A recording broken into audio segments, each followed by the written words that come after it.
Hello guys! Samahan niyo ako for today. Bibili nga pala kami ng mga pasabay order sa amin. At sakto nga, half day kami sa trabaho guys. Umuwi nga lang kami ng bahay at dumiretso na nga pala kami sa mga pamilihan para mabili na namin yung mga pasabay sa amin. Doon na nga namin yung mga GU pasabay sa amin. Thank you so much mga sisters sa lahat ng mga order.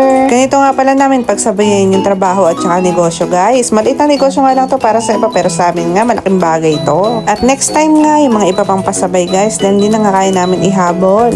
At medyo nauhaw na nga kami guys, kaya nga bumili muna kami ng drinks at umupo nga po na kami sa mga bench dito.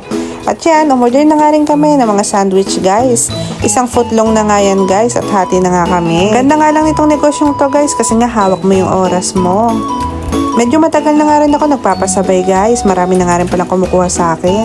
As fast forward nga guys, umuwi na nga rin kami ng bahay at nagluto nga pala ako ng nilangang baboy. Pinressure cooker ko nga yan guys, kaya nga napakalambot na.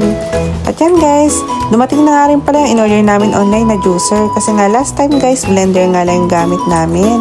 Ngayon nga, buti na lang dumating na nga agad at ang bilis nga ng deliver. Kaya nga samahan nyo ako i-unboxing natin to guys. Ang ganda nga nitong brand na to guys dahil ganito nga rin yung brand ng rice cooker namin.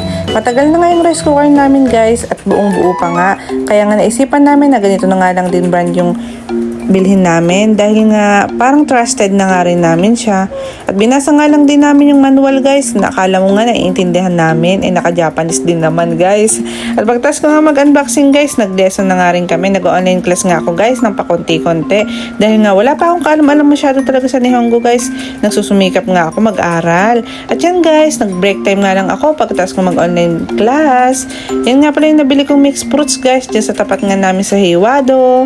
Yan nga pala may kiwi, may orange, and then may pakwan, at may pinya guys. Lahat nga yan matatamis.